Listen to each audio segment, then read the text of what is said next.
Bonjour chers frères et sœurs. Nous avons promis dans la dernière émission que nous avons eue que nous reviendrons avec une autre émission. Donc, nous allons parler aujourd'hui de l'affranchissement. Et Christ Jésus nous a sauvés, mais il nous demande, pour aller au ciel, nous devons nous affranchir. Certains vont me dire, mais qu'est-ce que vous nous racontez? Parce que la foi seule ne nous suffit pas. La foi, c'est le début des choses. C'est pour nous permettre de naître de nouveau. Naître de nouveau, c'est-à-dire que prendre conscience que nous nous dirigeons dans une mauvaise direction. Il ne vous est-il pas dit que tous étions égarés, chacun suivait son propre chemin. C'est alors qu'une partie de l'amour de Dieu va se détacher pour sauver le monde et s'incarner ici dans les réceptacles que nous avons appelés Maître Yeshua, afin de ramener les hommes et les femmes de bonne volonté qui ont reconnu et qui reconnaîtront cette voie dans les droits chemins. Donc c'est une nouvelle naissance, c'est-à-dire que reprendre la bonne direction que nous avions égaré. C'est ça être sauvé. Nous nous dirigeons vers un trou noir, vers l'enfer, la mort éternelle. Mais une partie de l'amour qui s'est incarné en Jésus-Christ est venue pour nous dire, attention à vous ces hommes et femmes de bonne volonté, ce chemin conduit à l'enfer, à la mort éternelle. Voici le chemin dont est Jésus-Christ. Et ceux qui ont reconnu et qui reconnaîtront, c'est alors qu'ils sont sauvés. Mais cela ne les amène pas au ciel automatiquement. Aller au ciel, je vous ai toujours dit, c'est un long cheminement. Et dans ce verset de Jean 8, verset 32, Jésus s'adresse à ces Juifs qui avaient pris une mauvaise direction. Et comme certains de ces Juifs avaient adhéré à ces enseignements, avaient cru en lui, avaient eu la foi en lui, alors il va leur dire, si vous demeurez dans mes paroles, dans mes enseignements, et que vous y cheminez, alors vous allez acquérir la connaissance nécessaire qui va vous affranchir. Dans notre égarement, chers frères et sœurs, de génération en génération, des incarnations en incarnation, nous avons tissé des tissages sombres et des tissages qui aujourd'hui nous ramènent toutes sortes de misères, de malheurs. La justice de Dieu ne punit personne. Ce que nous ressentons comme la punition, ce n'est que le retour, la récolte de ce que nous avions semé. Dans nos pensées, dans nos sentiments, dans nos vouloirs, dans nos paroles, dans nos agissements. Et cela dans des incarnations, même passées. Voyez? Parce que quand je dis tout ça, il y a certaines personnes qui vont dire, écoutez, moi, depuis que je suis venu dans le monde, je vais à la prière, je vais à l'église, j'ai pris ma communion, je n'insulte personne. Mais pourquoi tous ces malheurs m'arrivent? Pourquoi tout ça m'atteigne? C'est pour cela, chers frères et sœurs, à votre foi qui vous a permis de naître, je vais vous dire aujourd'hui comme apôtre Pierre, ne restez pas dans les laits, c'est-à-dire dans la foi. Je crois en Jésus-Christ, mon Seigneur et Sauveur. Nous serons la tête et non la queue. Vous êtes toujours la queue. Nous serons les premiers et vous êtes toujours les derniers.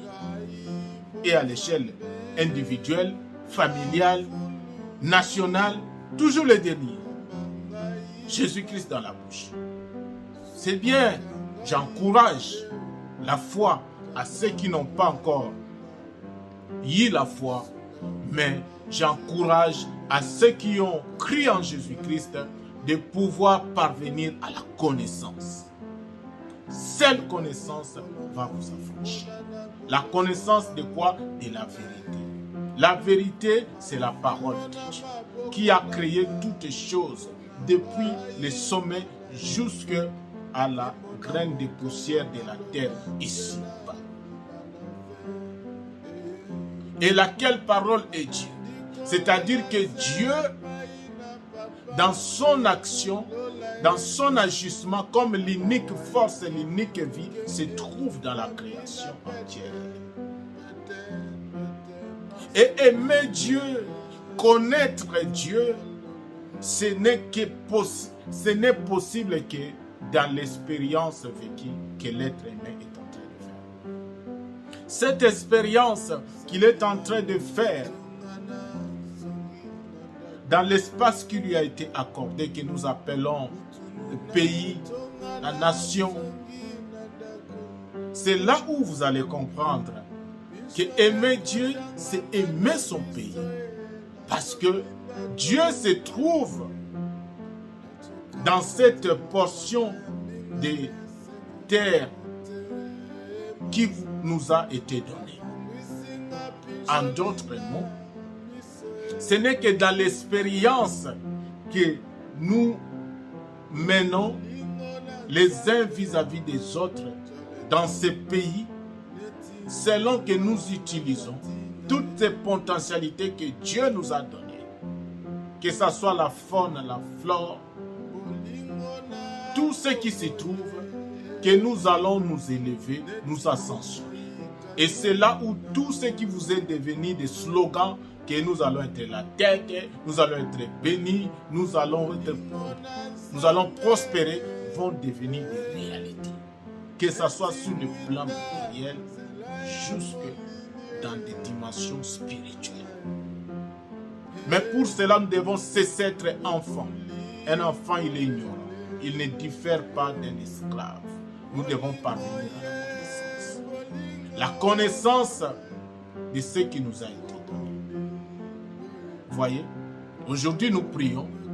Il y a des gens même qui gênent 25 jours, 100 jours pour venir chercher le bien-être matériel en Europe, en Amérique, en Asie, ainsi de suite.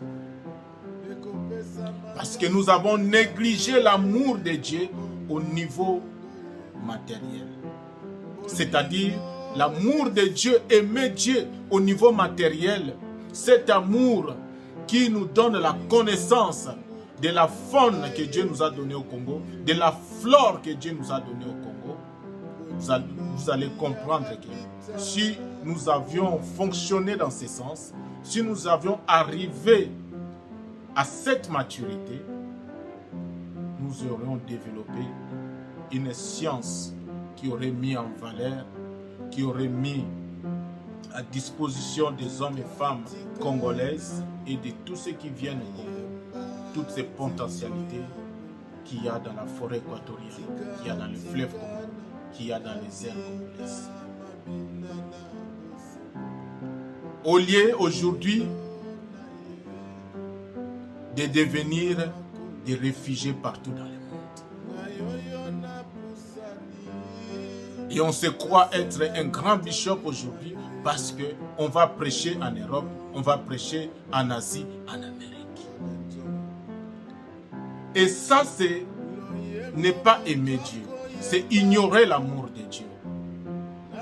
C'est ne pas connaître l'amour de Dieu. Vous voyez? Amour de Dieu qui va nous affranchir. Parce que quand nous parlons de la connaissance qui va vous affranchir, Jésus dit que celui qui m'aime, c'est celui qui a la connaissance de mes lois.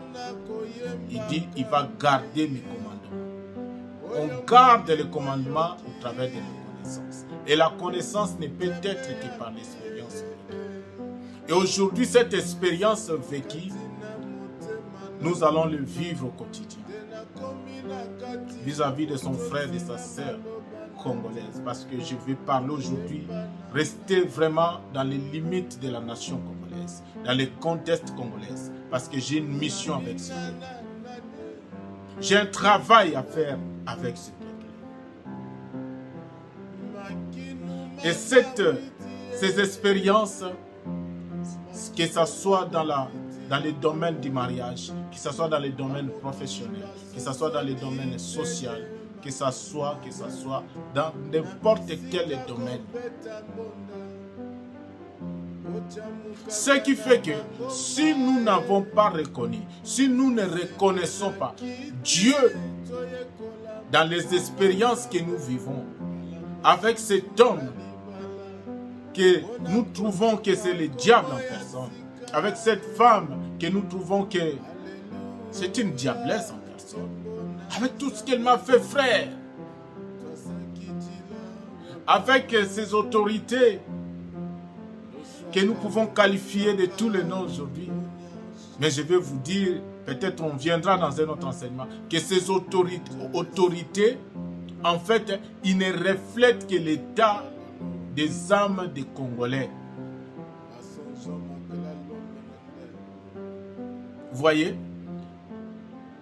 Avec toutes ces situations que nous sommes en train de vivre, même avec des autres pays, ah, on ne nous aime pas, et ceci, cela.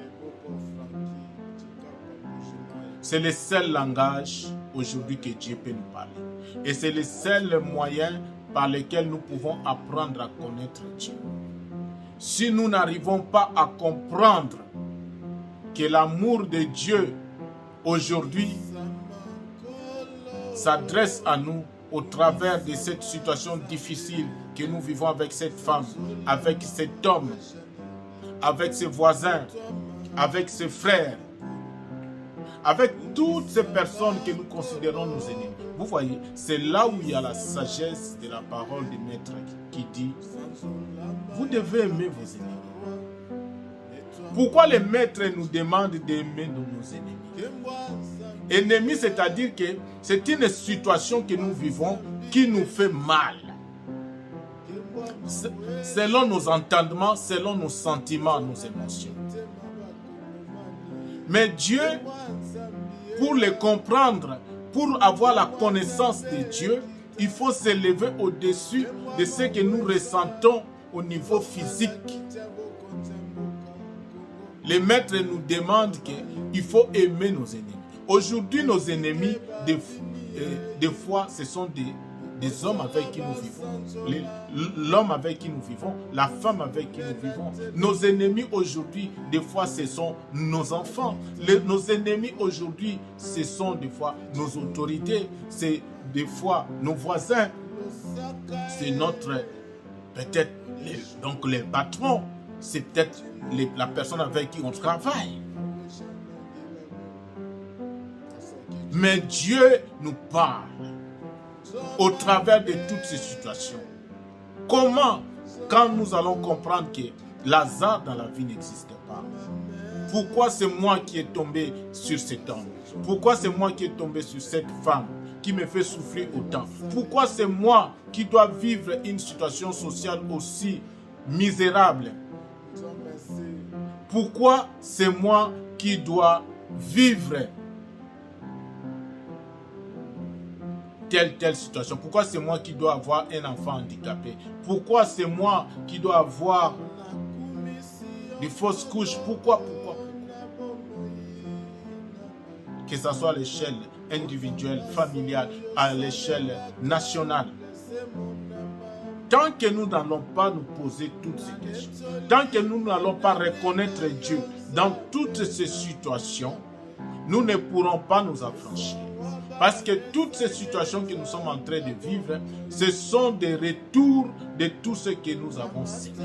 Si ce n'est pas des retours dans de quelques cas rares, je souligne et je précise bien, dans les quelques cas rares, ce sont des situations qui nous atteignent pour pouvoir nous enseigner et faire éclore les potentialités et les capacités spirituelles que Dieu a mises en nous.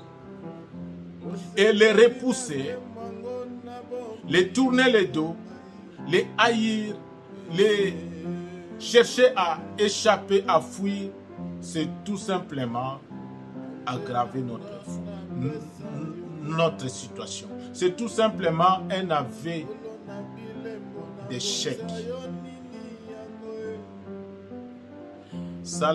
Il y a un homme dans la Bible que j'aime bien, Samson. Il a dit, de celui qui mange est sorti ce qu'on mange. Il parlait des lions qui mangent et qu'il avait tué et qu'après quelques temps, il a eu du miel.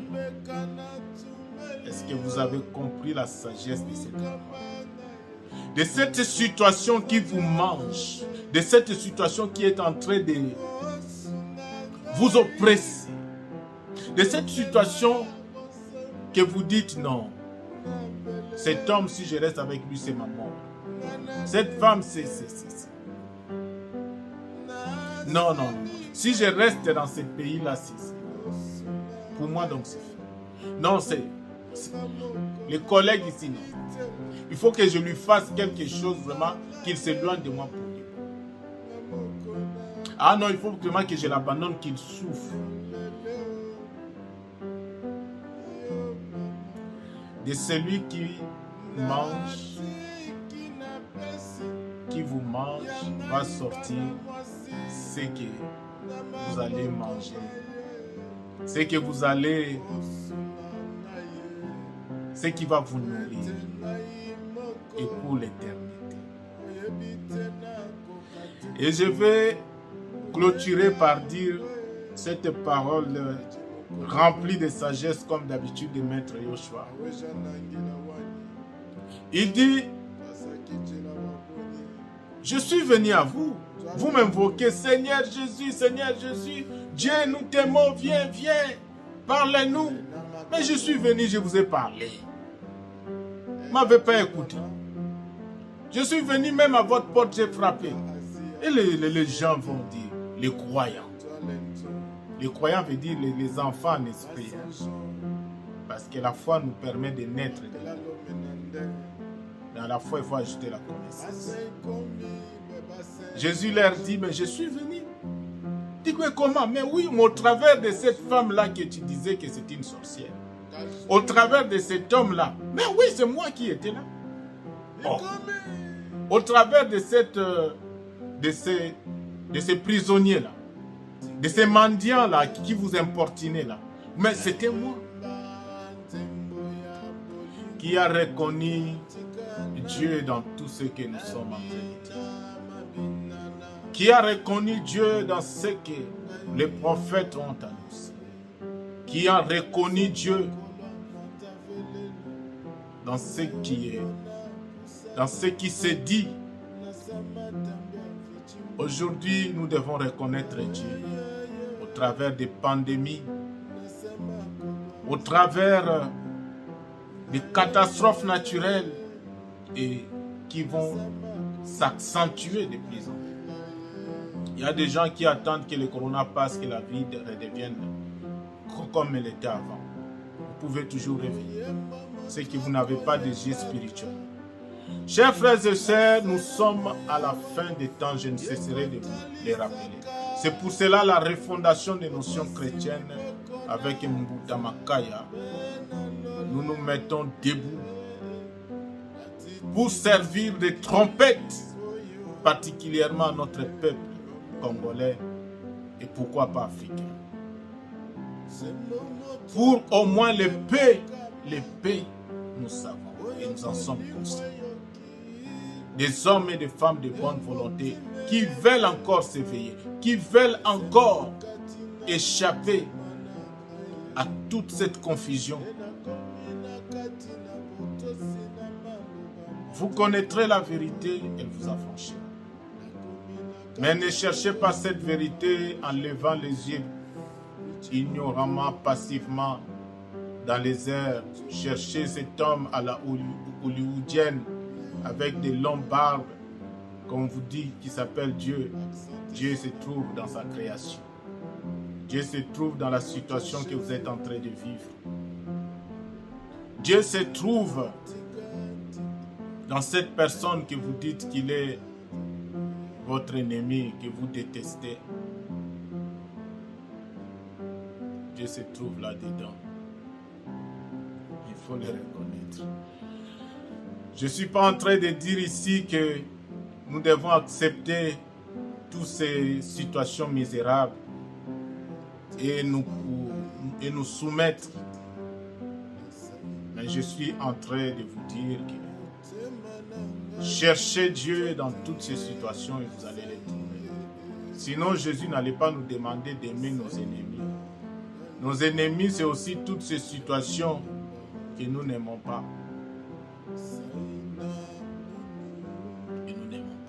Et ces situations, si elles nous arrivent de malheureux, de misérables, c'est parce que nous l'avons voulu ainsi. Si pas dans ces siècles, dans les siècles passés. Vous avez encore du mal à saisir ce que je vous dis, mais il n'y a pas d'autres paroles. Ce que je vous annonce, c'est la parole, c'est l'évangile éternel pur. Quand je dis l'évangile éternel, c'est la parole qui est annoncée de toute éternité. Sans masque et sans phare. C'est la parole pure. C'est pourquoi vous avez du mal à les supporter. Parce que ça vous ramène face à votre responsabilité. C'est ça la parole. On dit qu'elle est la lumière. Elle vient, elle vous éclaire. Elle vous éclaire sur votre réalité, votre situation. Et notre réalité aujourd'hui est devenue monstrueuse. Et la parole qui vient vous montrer cette réalité, vous ne pouvez pas l'aimer. Je sais. Mais je dois vous annoncer aussi qu'il n'y a pas d'autres paroles qui peuvent vous sauver. Il n'y a pas d'autre choix. Il n'y a pas d'autre chemin, comme je vous dis. Il n'y a pas d'autre chemin. Vous connaîtrez la vérité et vous affranchira. Nous avons beaucoup de choses à dire, mais nous ne pouvons pas les dire ici sur le net et tout ça. Les hommes et les femmes de bonne volonté, contactez-nous.